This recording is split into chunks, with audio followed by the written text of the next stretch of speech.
అందరికీ నమస్కారం అండి. జాలాది విజయ ఛానల్కి స్వాగతం. ఈరోజు చరిత్రలో తనకంటూ ఒక స్థానాన్ని, తన యొక్క ప్రస్థానాన్ని 10 మంది చెప్పుకునే విధంగా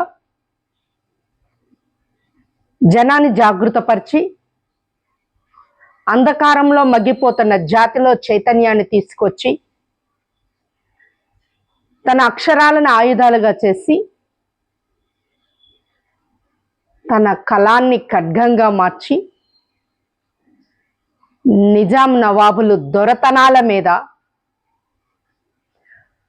కాండ్రించి ఊసి వారి నరకంఠాలను తెగ నరికిన ఆయుధం మన దాశరథి కృష్ణమాచార్యులు గారు.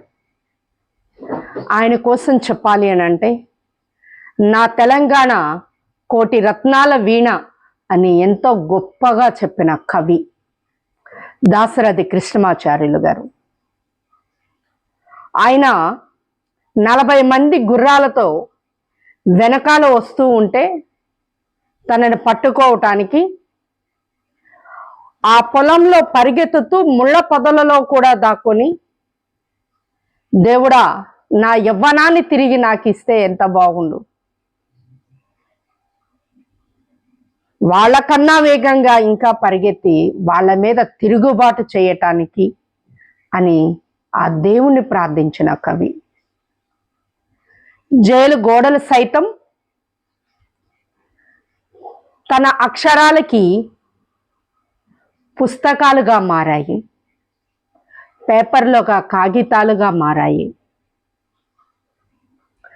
తన తెలంగాణలో పుట్టిన ఆ అమ్మ రుణాన్ని తీర్చుకోవటానికి అమ్మ ఇచ్చిన పురిటిపాల పౌరుషాన్ని తన కళానిక ఆయుధంగా చేసుకొని కాలాన్ని శాసించిన వ్యక్తి, దొరతనాల పాలనని గడగడలాడించిన వ్యక్తి దాశరథి గారు.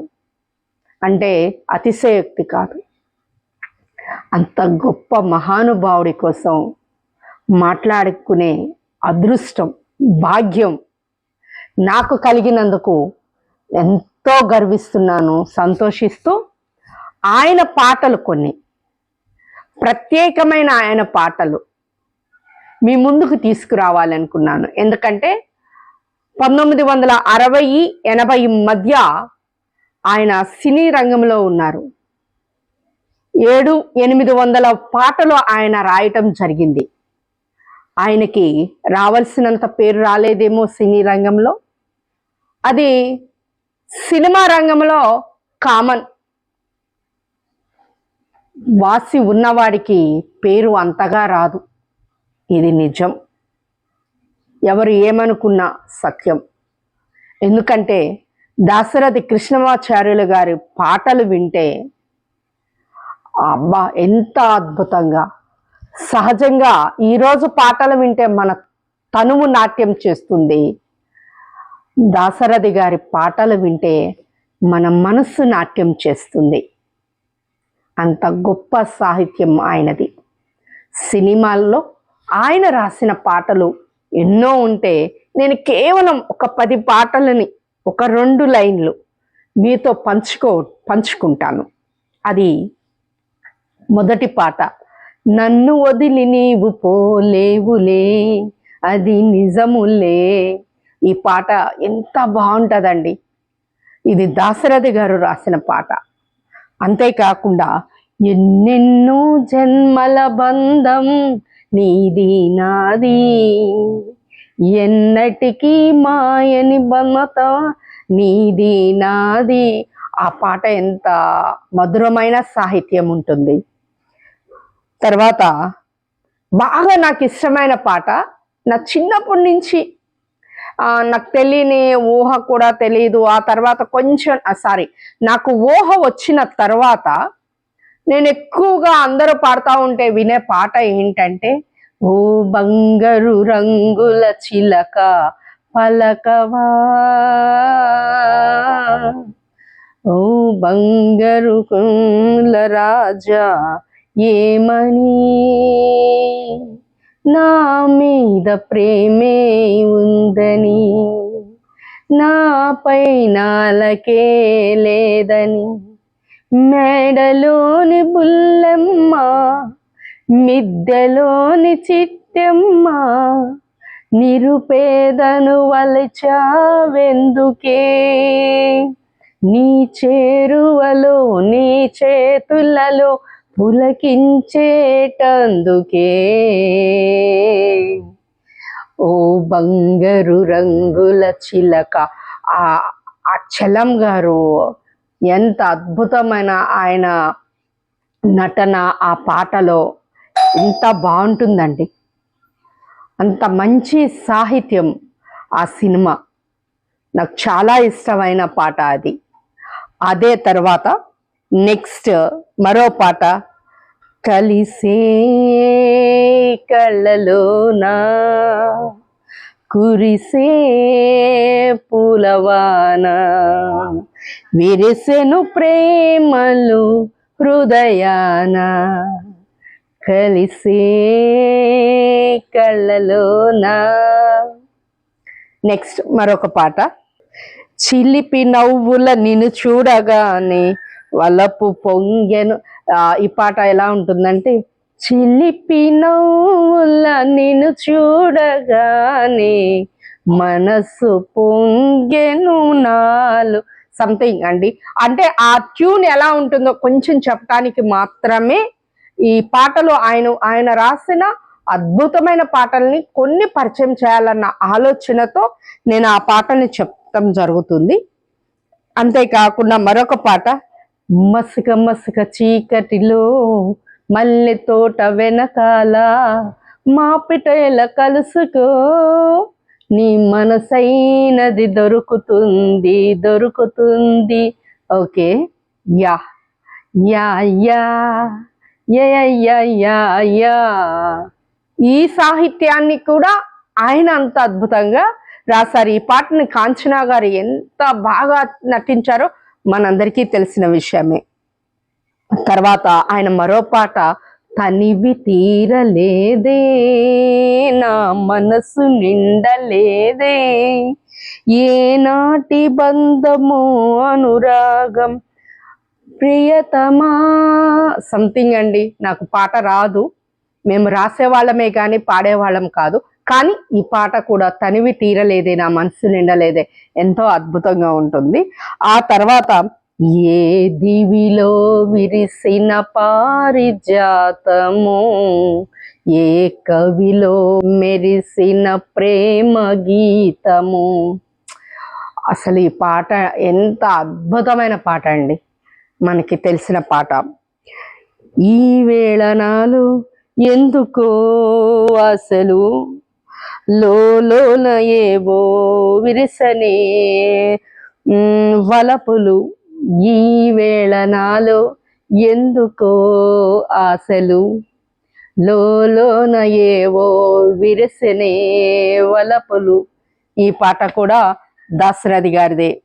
అంతేకాకుండా, నింగి నేల ఒకటాయలే వలపులు మమతలు పూలై పూసనే, వలపులు మమతలు పూలై పూసనే, రాసాను ప్రేమ లేఖలెన్నో దాచాను ఆశలన్నీ నీలో అనే పాటని కూడా, ఇది కూడా కాకుండా మరొక పాట, అద్భుతమైన పాట ఒకటి ఉందండి.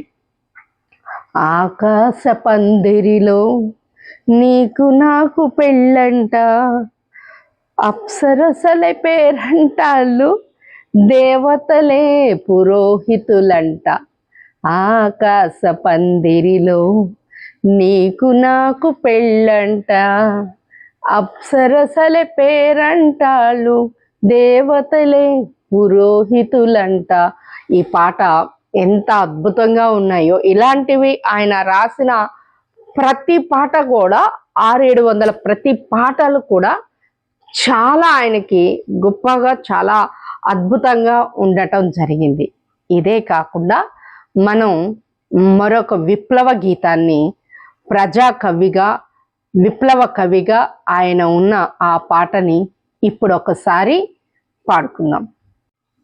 ఇవన్నీ సినిమా పాటలు ఇది ఒక ఎత్తు అయితే, మరొక పాట అండి, ప్రతి ఒక్కళ్ళు కూడా ఈ పాటని మర్చిపోరు. విప్లవ కవి అన్న ఏ వ్యక్తి కూడా ఈ పాటని, ప్రజాకవి అన్న వ్యక్తులు ఎవరు కూడా ఈ పాటని మర్చిపోరు. ఆ చల్లని సముద్ర గర్భం దాచిన బడబానెలమెంతో, ఆ నల్లని ఆకాశంలో కానరాని భాస్కరులెందరో. ఎంత బాగుంటుందండి. వందే మాత్రం శ్రీనన్న చాలా అద్భుతంగా పాడాడు ఈ పాటని. అంతేకాకుండా ఒంగోలులో మరొక సింగర్ ఉన్నారండి, పేరు గుర్తు రావట్లేదు, బ్రదర్ది. తను కూడా చాలా బాగా పాడతారు, శరత్ గారు అనుకుంటా. ఆయన కూడా ఈ పాట చాలా అద్భుతంగా పాడతారు.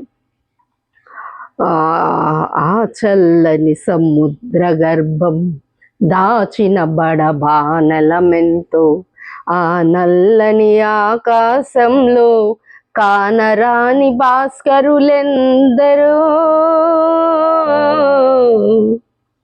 భూగోళం పుట్టుక కోసం రాలిన సురగోళాలెన్నో, ఈ మానవ రూపం కోసం జరిగిన పరిణామాలెన్నో. భూగోళం పుట్టుక కోసం రాలిన సురగోళాలెన్నో, ఈ మానవ రూపం కోసం జరిగిన పరిణామాలెన్నో. ఒక రాజును గెలిపించుటలో ఒరిగిన నరకంఠాలెన్నో, కులమతాల సుడిగుండాలకు బలి అయిన పవిత్రులెందరూ, కులమతాల సుడిగుండాలకు బలి అయిన పవిత్రులెందరూ. ఆ చల్లని సముద్ర గర్భం దాచిన బడబానెలమెంతో.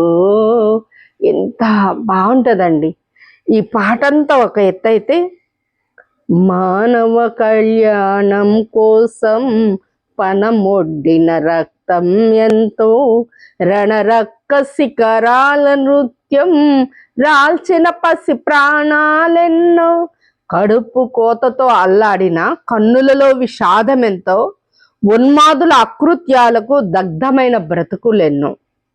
అనాథుల అనాథలుండని ఈ నవయుగం అది ఎంత దూరమో, కరువంటూ కాటకమంటూ కనిపించని కాలాలెప్పుడో, పసిపాపల నిదుర కనులలో మురిసిన భవిష్యత్యం ఎంతో, గాయపడిన కవి గుండెలలో రాయబడిన కావ్యాలెన్నో. ఇది అసలైన వాడండి. గాయపడిన కవి గుండెలలో రాయబడిన కావ్యాలెన్నో. ఈ ఒక్క లైను ఎంత అద్భుతంగా ఉంటుందంటే, అటు మొదటి చరణం కావచ్చు, ఈ లాస్ట్ లైన్ కావచ్చు. మేము ఈ పాటని చిన్నప్పుడు ఒక పాఠ్య పుస్తకంగా మేము నేర్చుకునేవాళ్ళం. ఈ పాటను నేర్చుకొని ఒకరికొకరు అప్పచెప్పటం, నువ్వు పాడు అని అంటాం. అంటే ఎంత అద్భుతమైన సాహిత్యం అండి, ఎంత గొప్ప కవులు. ఎప్పటికీ కూడా వారు చనిపోయి 22-23 సంవత్సరాలు అవుతున్నా ఇప్పటికీ కూడా వాళ్ళని స్మరించుకుంటూ వారి సాహిత్యాన్ని ఇచ్చేస్తున్నామంటే, సినీ సాహితీ చరిత్రలో బహుశా వారికి రావాల్సిన స్థానం కానీ గుర్తింపు కానీ రాలేకపోవచ్చు. కానీ జాషువా కవి అన్నట్టు, రాజు నివసించు రాళ్ళయందు సుకవి జీవించు ప్రజల నాలుకలయందు అన్నట్టుగా ఒక దాశరథి ఎప్పుడూ కూడా ప్రజల గుండెల్లో, తెలంగాణ పోరాటంలో ఎప్పుడు నిలువెత్తు నిదర్శనమై కనిపిస్తూనే ఉంటాడు అని చెప్తూ, ఈ గొప్ప అవకాశాన్ని నాకు కలిగినందుకు, ఆయన కోసం మాట్లాడుకునే అదృష్టం నాకు కలిగినందుకు మరొకసారి కృతజ్ఞతలు తెలియచేసుకుంటూ సెలవు తీసుకుంటున్నా. జాలాది విజయ ఛానల్ని సబ్స్క్రైబ్ చేయండి, బెల్ ఐకాన్ కొట్టండి. అంతేకాకుండా నాకు చేస్తున్నాను, కామెంట్స్ పెట్టండి, షేర్ చేయండి. ఎందుకంటే మీరు పెట్టే ప్రతి కామెంట్ కావచ్చు, మీరు పెట్టేది నన్ను ఎంకరేజ్మెంట్గా ఉంటుంది. అవన్నీ చేస్తారని ఆశిస్తూ సెలవు తీసుకుంటున్నా.